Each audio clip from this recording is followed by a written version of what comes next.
സമൂഹം ഒന്നാകെ ഉത്തരവാദിത്വത്തോടുകൂടി രംഗത്തിറങ്ങേണ്ട ഒരു ദൗത്യം. അതിൽ പക്ഷേ ഏറ്റവും നിർണായകമായ ഇടപെടൽ നടത്തേണ്ടത് സർക്കാരാണ്.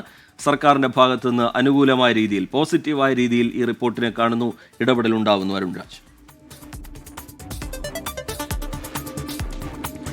തീർച്ചയായും റിജിത്ത്, ഒരു മാധ്യമ സ്ഥാപനത്തിലെ ഓരോ പ്രതിനിധിയും, അതായത് 24-ന്റെ ആദ്യ തട്ട് മുതൽ അവസാന തട്ട് വരെയുള്ള എല്ലാ പ്രവർത്തകരും ഒറ്റ മനസ്സായി ഒരേപോലെ നിന്ന് നടത്തിയ ഒരു പഠനം, ഒരു യാത്ര, ആ യാത്രയുടെ അവസാനം തയ്യാറാക്കിയ റിപ്പോർട്ട്, ആ റിപ്പോർട്ടിനെയാണ് മുഖ്യമന്ത്രി ഇപ്പോൾ അതീവ ഗൗരവത്തോടെ കാണുന്നത്. മുഖ്യമന്ത്രി ഈ റിപ്പോർട്ട് പരിശോധിച്ച ശേഷം ഉദ്യോഗസ്ഥരോട് തന്നെ പറഞ്ഞത്, ഒരു സർക്കാർ സംവിധാനത്തിന് കണ്ടെത്താൻ കഴിയുന്നതിനപ്പുറം 24-ന്റെ ഈ പഠനത്തിലൂടെ, ഈ റിപ്പോർട്ടിലൂടെ കണ്ടെത്താൻ കഴിഞ്ഞു. അത് ഗ്രാസ് റൂട്ട് ലെവൽ വരെയുള്ള കാര്യങ്ങളെ കൃത്യമായി ഒരു റോ മെറ്റീരിയൽ എന്ന രീതിയിൽ തന്നെ ഇതിനെ കണ്ടെത്താൻ കഴിയുന്നു എന്നുള്ളതാണ് മുഖ്യമന്ത്രി തന്നെ ഉദ്യോഗസ്ഥരോട് നൽകിയിരിക്കുന്ന വിവരം. ഇതിന്റെ അടിസ്ഥാനത്തിലാണ് മുഖ്യമന്ത്രിക്ക് ഇതിന്റെ കാര്യ ഗൗരവം ബോധ്യപ്പെട്ടുകൊണ്ടാണ് മുഖ്യമന്ത്രി അടിയന്തരതരമായ ഉന്നതതല യോഗം വിളിച്ചു ചേർത്തിരിക്കുന്നത്. ഈ ഉന്നതതല യോഗത്തിൽ ഈ ലഹരി കേന്ദ്രങ്ങളെക്കുറിച്ച് നമ്മൾ തയ്യാറാക്കിയ റിപ്പോർട്ട്, അത് SKN പറഞ്ഞതുപോലെ ഇതിന്റെ രണ്ടാം ഭാഗത്തിൽ പറഞ്ഞിരിക്കുന്ന ഏറ്റവും അതീവ പ്രാധാന്യത്തോടെ എന്തൊക്കെ നടപ്പാക്കണം, ഏതൊക്കെ രീതിയിലാണ് കേരളത്തിലേക്ക് ലഹരി എത്തുന്നത്, ലഹരി നമ്മുടെ ക്യാമ്പസുകളെയും വിദ്യാലയങ്ങളെയും എങ്ങനെയൊക്കെ ബാധിക്കുന്നു എന്ന് സംബന്ധിച്ച കൃത്യമായ വിവരം, അതിന്റെ സൂത്രധാരന്മാരാരൊക്കെയാണ് എന്നീ കേന്ദ്രങ്ങളെക്കുറിച്ച് നടത്തിയ റിപ്പോർട്ട്, ആ റിപ്പോർട്ടിന്റെ